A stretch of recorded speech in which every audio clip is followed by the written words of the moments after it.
आपले थालीपीठ काय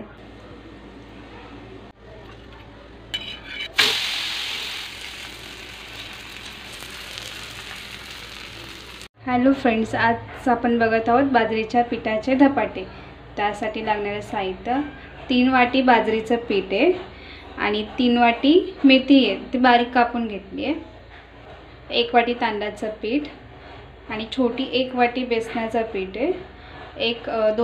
दोन मोठे कांदे घेतलेत बारीक चिरलेला, 2 मोठे चमचे तीळ घेतलेत, 2 चमचे धने भाजून वाटलेत, तसेच 2 चमचे जिरे घेतलेत, 1 चमचा तिखट आहे आणि हे 2 चमचे ओवा आहे भाजून मिक्सरला वाटून घेतलंय आणि अर्धा चमचा हिंग आणि अर्धा चमचा हळद, चवीप्रमाणे मीठ घेतलंय आणि 5 रुपयाची जुडी होती तेवढी कोथिंबीर घेतली, धुवून बारीक कापून मिक्सरला वाटली आहे। आणि हे आलं लसूण पेस्ट आहे आणि मिरची, तर लसूण 20 पाकळ्या घेतल्यात, 2 इंच आलं आणि 5 हिरव्या मिरच्या घेतल्यात तिखटवाल्या।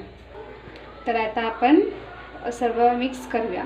त्यासाठी आता आपण परत घेऊया, नाही आता परातीमध्ये आपण मेथी टाकूया बारीक कापलेली, म्हणजे आधी निवडली आणि 3 वाटी तशी मेजली आणि मग नंतर बारीक कापून घेतली। 3 वाटी बाजरीचं पीठ आहे, 1 वाटी तांदळाचं पीठ,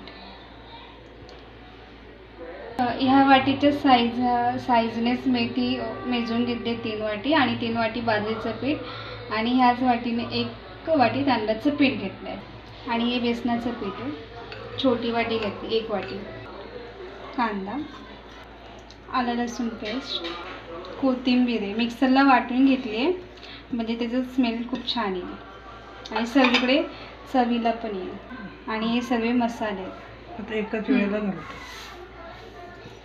ह्या चमच्याने 2-2 चमचे घेतले धने, जिरं, ओवा आणि तीळ आणि चवीनुसार मीठ घालूया। आधी आता आपण हे सुकं असं एकत्र करून घेऊया। हे सर्व जिन्नस एकत्र करून घेतलेत आणि ह्यात जे धने जिरं घेतले ना ते असं गरम गरम भाजून घेतलं आणि फ्रेश असं वाटून घेतलं, म्हणजे त्याचा स्मेल पण खूप छान लागतो आणि टेस्टला पण खूप छान येतं। आता आपण ह्यामध्ये तेल टाकूया 2 चमचे, 2-3-4 चमचे पीठ जास्त आहे ना, 4 म्हणजे 4 चमचे टाका। आता आपण एकत्र करूया।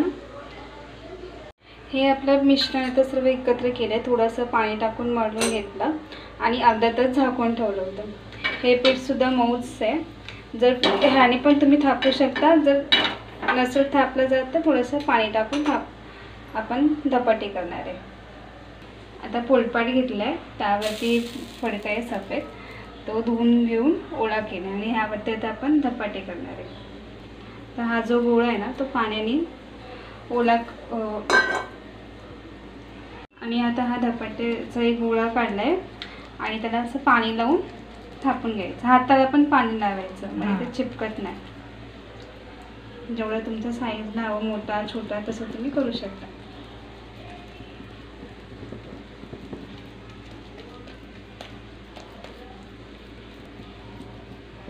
तर धने जिऱ्याचं ना स्मेल अजून पण येतं, जसं आपण जेव्हा तुम्हाला हवं ना तेव्हा तुम्ही असं भाजून जर टाकलं ना कोणत्या पदार्थात तर छान लागतं आणि स्मेल पण छान येतो, टेस्टला पण छान लागतं। आता आपला झाला आणि आपण त्यात गोळे काढूया, म्हणजे तेल सर्वीकडे लागेल। आता इथे तवा भात आपण ठेवला होता, त्यावरती आता आपण तेल सोडूया, बारीक करून चांगला तापला आहे आणि आता धपाटे टाकताना आपण गॅस मोठा करायचा आहे आणि तव्याच्या पूर्ण साईडने तेल लावून घ्यायचं, नाही तर ते चिपकतं ना म्हणून। आणि आता आपण असं बटाटा फडक्याने टाकतो, असं अर्धं निघतं आणि आता मध्ये तेल सोडूया आणि जर फडका जर तव्याला जर चिपकला ना तर वरती थोडासा पाण्याचा हात मारून फडका निघतो। आता आपण याला झाकण ठेवूया आणि गॅस आता बारीक करायचं, टाकताना मोठा केला होता आणि बारीक केला। आता 1 मिनिट झालंय, आता आपण झाकण काढूया।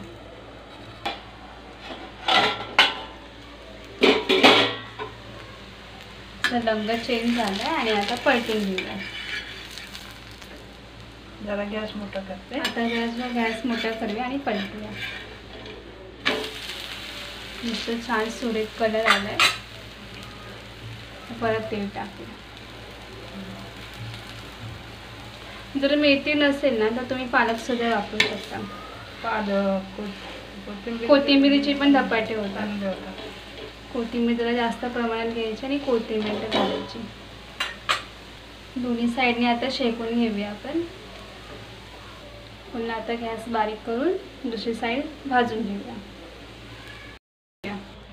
जाळीवरती थंड करत ठेवूया. तयार झाले ते आपले बाजरीच्या पिठाचे धपाटे. छान झाले. असे मऊ पण होतात, असे कडक पण नाही झाले. चांगले दोन्ही बाजूने शेकवलेत. आणि तुम्ही लोणच्यासोबत, टोमॅटो सॉस कशासोबत पण खाऊ शकता. आणि खोबऱ्याची चटणी केली फोडणी देऊन, खूप छान लागतात. तुम्ही पण करून बघा, तुम्हाला देखील आवडतील. व्हिडिओला लाईक करा, शेअर करा, सबस्क्राईब करा. थँक्यू. Bye bye.